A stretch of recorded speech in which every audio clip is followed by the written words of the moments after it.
Notre Dame comes out smoking in the first half here in Sanford Stadium against Georgia. They win the first half, leading 10-7 at halftime. But in the third quarter, Georgia started to impose its will on Notre Dame. They scored the next 16 points. Notre Dame made it close and had a shot right at the end to win it, but they fall to the Bulldogs 23-17. This atmosphere here tonight was incredibly challenging. Notre Dame had difficulties with it, with the penalties and dealing with the entire atmosphere, because it was nonstop from 35 minutes before the game started to 30 minutes after the game.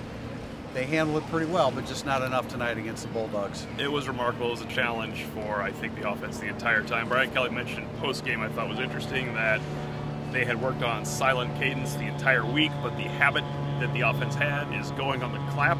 That was drawing some offsides penalties. I know that we're going to look at the offensive line, and Cole Kmet's 4 penalties, being rusty off false starts. I think it's usually more than one thing. We found out that today. That is, I think, 10 offensive penalties. That really hurt them.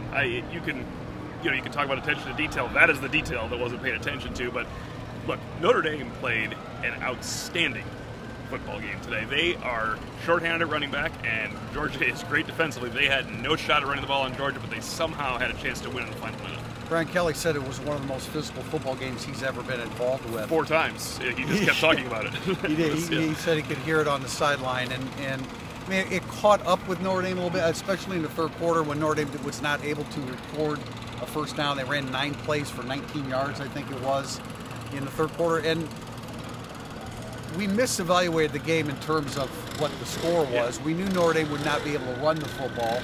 Ian Book was 29 of 47 with 2 touchdowns, 275 yards. But when you rush for less than 50 yards, he's going to be under duress most of the night. And at some point, Georgia realized they cannot run the ball, and they were teeing off on Ian Book. When there's pre-snap penalties and you have 1st and 15 or 2nd and 9 instead of 2nd and 4, that is really going to hurt your offense. Look, the Notre Dame defense, I thought, would come out and play very well and wear down. They might have worn down, but they didn't give in. I mean, look, 1 touchdown drive that was very important. You knew one was going to happen. The catch by Cage in the end zone, that's a player making a play on 3rd down. You have to sell it to stop the run. Even on 3rd and 7, you cannot let Swift get the ball, because it's minimum 4th and 1. I thought Notre Dame played its best possible game defensively with what they had against one of the best offenses in the country in its home field, where they always score points. They lose their top 5 receivers, and then they send out receivers in waves at you, and it ended up, Jake Fromm was 20 of 26, but for 187 yards. I mean, that ultimately their ability to complete passes and move the football on the ground, as you said. I mean, DeAndre Swift. But Notre Dame's defense really did.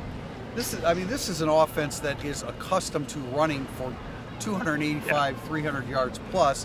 They held them to 152 yards on 33 carries. Yes, they were worn down, especially in the third quarter when Notre Dame's offense couldn't stay on the field. Sure, they made timely plays, which you said they had to make, but they did more than that. They at times moved the line of scrimmage. When Notre Dame got a chance to win, because they actually made Georgia go into a bit of a shell on 1st and 2nd down with 2 minutes left, you would not think that would be the case. Right there, you think Georgia is going to line up and do what they do and get 4, and end this game. Notre Dame's defense answered the bell. The offense got to the 38-yard line. I bet Book would like one of those throwaways back, try to extend the play a little bit more. And then on 4th down, he did the right thing. When you're under that much pressure, you got to get the ball down the field. You can't take a sack. He mentioned that. He gave Chase Claypool a chance. That's the guy you want to try it for. Think about the perception we had of Notre Dame's run defense coming into this game and what it is now coming out of it.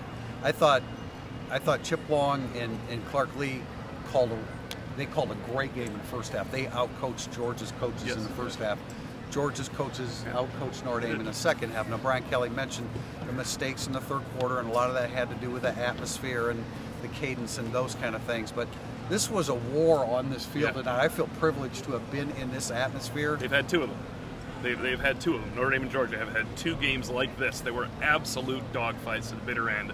Old school football. And Brian Kelly challenged his team openly to answer the bell next week.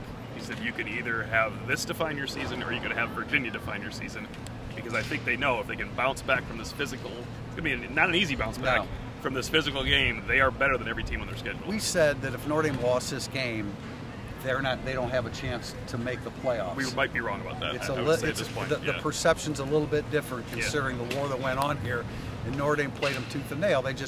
coming out in the second half, the home team got the best of them, and it was a little too much for Notre Dame to make up. Notre Dame loses 23-17, but puts forth a tremendous effort in their loss to Georgia.